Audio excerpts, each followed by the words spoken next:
So Chase has some of the best cards that you need for maximum value. Whether you're team travel or team cashback, Chase has you covered across the board to the point where you may not need any other cards. So let's start on ground level with the cards that most of you watching will benefit from. And the first of which would be the Chase Freedom Unlimited card. And that's because there's an infinite number of ways that people spend money, whether you're buying your morning Starbucks, going shopping, or upgrading your phone, which is why this card shines, because it'll be earning you 1.5% back on all of your spend, regardless of what you're spending on and how much you're spending. Meaning if you spend $10,000 on the card every year, you're getting back $150. On top of that, everyone's gotta eat, so this card also comes with 3% back when you're spending on dining at restaurants, including takeout and delivery, as well as 3% back on drugstores and 5% back on travel purchases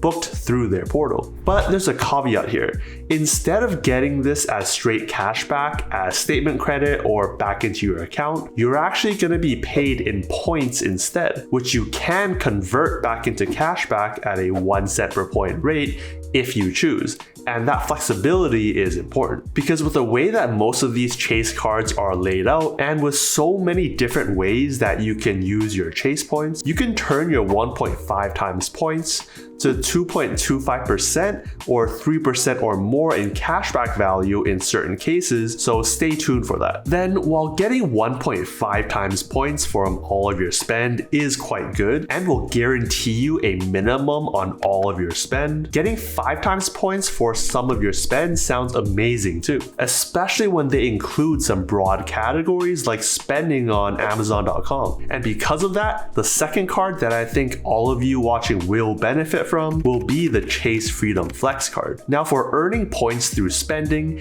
it's quite similar, giving you the same 5 times points for travel through their portal, 3 times on dining and 3 times on drugstores, but instead of 1.5 times on all of your purchases, that's replaced with getting 5 times on rotating quarterly categories up to $1,500 of spend every quarter. Meaning if you max out that spend, you're getting $75 every quarter or $300 every year if you use that perk. Again, that's if you go for straight cashback, but it can be much higher in value through other redemption methods. So the Freedom Flex card does have a more narrow focus, but a much higher value for that focus. That said, the categories have been really broad, with Q1 of this year including grocery stores and Q2 including Amazon, with previous quarters in past years covering categories like PayPal, gas stations, department stores, and more. So that's the main difference between the two cards, and both of them offer a strong foundation for all your other cards to be built on top of, while making sure you have most, if not all, of your bases covered to a certain level of return. But what's more is that both of these cards have some pretty major welcome bonuses, where at the time of this filming, both cards have a $200 welcome bonus when you spend $500 in the first 3 months, meaning a return of 40% on that spend, as well as an extra 5% back on grocery store spend up to $12,000 in the first year, which when maxed out means the entire welcome bonus is worth 80,000 points or at least $800 in value. Honestly, a huge bonus considering both cards will cost you a whopping $0 every year, given they're no annual fee cards. But now let's say you bought some AirPods with a card but accidentally left them in the wash and now they don't work anymore. Well, both cards also have additional bonuses like purchase protection, which covers new purchases against damage or theft in the first 120 days up to $500, which in this case would be more than enough to cover those AirPods, as well as extended warranty, giving you an additional year on US warranties of 3 years or less, as well as some other travel insurances and more. The one difference here is that on the Flex, you're getting one more perk, which is cell phone protection up to $800 per claim against damage or theft after a $50 deductible. That said, both the Freedom cards do have alternatives to consider. First, the Chase Ink Unlimited has the same 1.5% cashback or 1.5 times points that the Freedom Unlimited does, however with a much higher 750 or 75,000 points welcome bonus after a much higher $6,000 spend in the first 3 months. The exact same bonus that exists on the Chase Ink Cash card as well. But on that Ink Cash card, you're getting a 5 times for certain spend like the Freedom Flex, except up to $25,000 in spend across office supply stores and internet, cable, phone services, which depending on how you navigate that spend could be very lucrative. You'll then also earn 2 times back up to $25,000 of spend on gas stations and restaurants as well. None of the Ink cards have the 5 times on travel though, nor do they have the 3 times on dining or drugstore purchases. So technically, if you get and max out the grocery store offer as part of the welcome bonuses on the Freedom, you will have a much higher overall welcome bonus. But the bonuses on these Ink cards are much more straightforward to hit, although they are higher in spend. You'll also get primary rental collision damage waivers, which means you can reject that offer when you rent cars to save anywhere from $20 to $30 a day. Now those cards lay the strong foundation of your setup, which by themselves already do an amazing job giving you 5 times in certain categories and a baseline of 1.5 times on all of your spend. But in order to really maximize the value and rewards you get, you're going to need to move those points over to a card that can really boost the value of your points, making them worth more than 1 cent per point, which you can do on a card like the Chase Sapphire Preferred. And you'll do that by first going to the Chase Ultimate Rewards portal, clicking the top and going over to Combine Points, and choosing which card you want points from and which cards you want to transfer points to. From there, this card will let you use those points in a couple other ways that those no annual fee Chase cards did not. First, you can get a 25% boost when you redeem points towards travel booked through the portal, which includes your basic hotels and flights, but also cars, cruises, and other activities. Meaning instead of 1 cent per point, your points are going to be worth 1.25 cents per point, which you can see here on this flight from Seattle to New York, where instead of paying $318 or 31,800 points, you only need about 25,400. With this method, you'll almost always be able to find the same availability as you do on sites like Google Flights or direct with the airlines. So the only extra work here is to do that quick cross-check between the different sites to make sure the prices are comparable. Now, 1.25 cents is good, but we can do better, because this second way of using Chase points can really supercharge the value, getting you 2, 5, or even 10 cents per point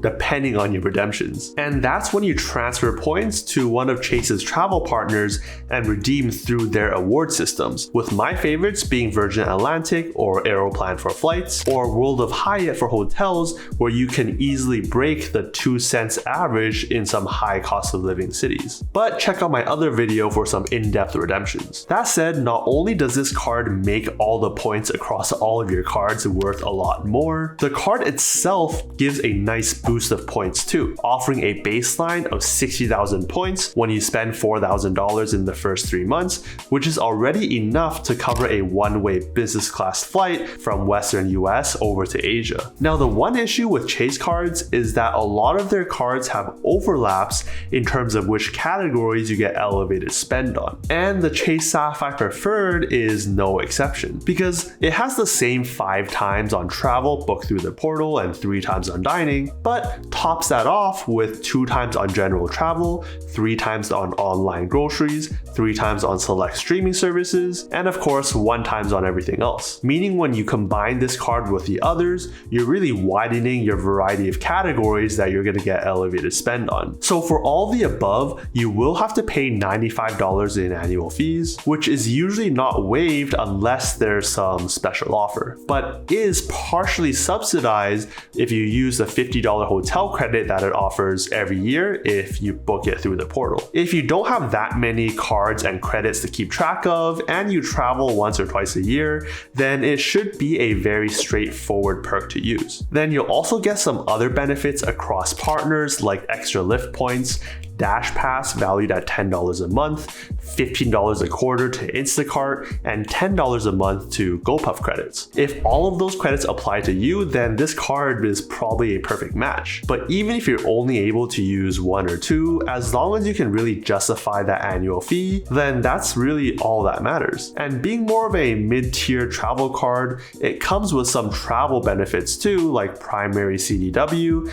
and several travel-related coverages too. But if you're really into travel, you might want to consider the leveled up version of this card, which is the Chase Sapphire Reserve. It does come with a much higher $550 annual fee, but it does come with several amazing perks, including a $300 annual travel credit, a 50% boost instead of 25% when booked through the portal, with better pay yourself back categories compared to the preferred, better earning rates, lounge access, TSA pre-check, and better partner benefits. Both Sapphire cards do let you transfer your points to travel partners, so some of these perks won't matter if that's how you use your points, but check out my comparison video up above for a deep dive. So we've covered quite a few cards that covers most general spend across a broad variety of categories. But that's not all, because not only do Chase cards have a ton of options for that type of spend, they also have some really powerful cards in other areas as well. Say you travel a few times a year and usually go with friends and family. Have you ever had to reconsider bringing bigger checked-in luggage because then you have to pay the $30 or $50 to check it in each way? Or maybe you fly a lot with a specific airline and you really want to boost your progress towards elite statuses to unlock benefits like getting priority check-in, being able to select seats, or sometimes even getting upgrades. Well, Chase has cards across a few major airlines to do exactly that. First, if you fly Air Canada a lot or just use Star Alliance Airlines, then you might want to consider the Chase Aeroplan card, because it'll offer you a free first checked bag for you and up to 8 travel companions on the same reservation when you start your trip on Air Canada. Not only that, but this is essentially the only card that will automatically give you elite airline status of Aeroplan 25K and give you a path towards the next level, Aeroplan 35K. And remember how I mentioned that Aeroplan is one of the more valuable programs? Well, this card will also give you 100,000 Aeroplan points after hitting the spend targets over the first year, which is almost enough for a round trip flight over to Asia, all for just $95 in annual fees. On the other hand, maybe you fly with United a lot. Well, Chase has a few cards catered towards you too, with cards like the United Explorer offering a similar checked bag perk along with points towards that program. Or maybe you're a Southwest person, then you'll be covered by cards like the Southwest Rapid Rewards Premier card for a similar annual fee. So Chase has got your back on everyday spend, as well as flights both domestically or international. But we can't forget about hotels, because where are you gonna stay when you're traveling so much? Chase has a whole host of cards spanning brands like Marriott, World of Hyatt, and IHG, but I think 2 cards really stand out as most appropriate for most people. The first of which will flat out give you a free night award every anniversary year for just $95 a year in annual fees, meaning just that one night or one stay can already cover the annual fee if not more. Not only that, but you're getting some insane earnings for your spend, as well as a whopping 100,000 limited time welcome bonus for hitting the minimum spend, and that's of course with a Marriott Bonvoy Boundless card. Yes, you're only getting the free night award on your anniversary year and onwards, but the welcome bonus of 100,000 points alone is enough to cover a night which could easily cost $400, $500, $600. And although the certificate only qualifies for nights up to 35,000 points, you will have the option to top up to 15,000 points for a maximum of a 50,000 point night, again on a $95 annual fee card. Next, one of the big reasons why Chase is so popular amongst travelers is because of their partnership with World of Hyatt. With this very straightforward and reasonably valued award chart with relatively easy to find availability, transferring to Hyatt is one of the main ways people get value out of their Chase points. But not only can you transfer points, Chase also has a dedicated card with the World of Hyatt credit card. At an annual fee of $95, $300. It's quite similar to the other hotel card where it gives you a free night award on your anniversary year and onwards, and an extra one after just $15,000 of spend, both towards a category 1 to 4 hotel, which at the very least should get you a value of $200 to $300 each. You'll also be getting a 60,000 point welcome bonus after hitting all the milestones, which is enough for multiple nights in places like Hawaii, or even a night or two at the luxurious hotels of New York City. And you'll also have a better experience staying at these hotels, given you'll have Hyatt Discover status, giving you perks like premium internet, elite check-in, late checkout, and matching over to MGM Rewards Pearl for all of your Las Vegas needs. So with so many cards and so many use cases, how do you navigate all of these cards? But before that, you should know the one key rule that Chase has, which is the infamous 524 rule, which says that you won't be able to get new Chase cards if you've had more than 5 new cards from any issuer over the last 24 months. Although business cards like the Chase Ink cards will not count towards those numbers after you've been approved for those cards while being under 524. That's why, given the popularity and value of Chase cards,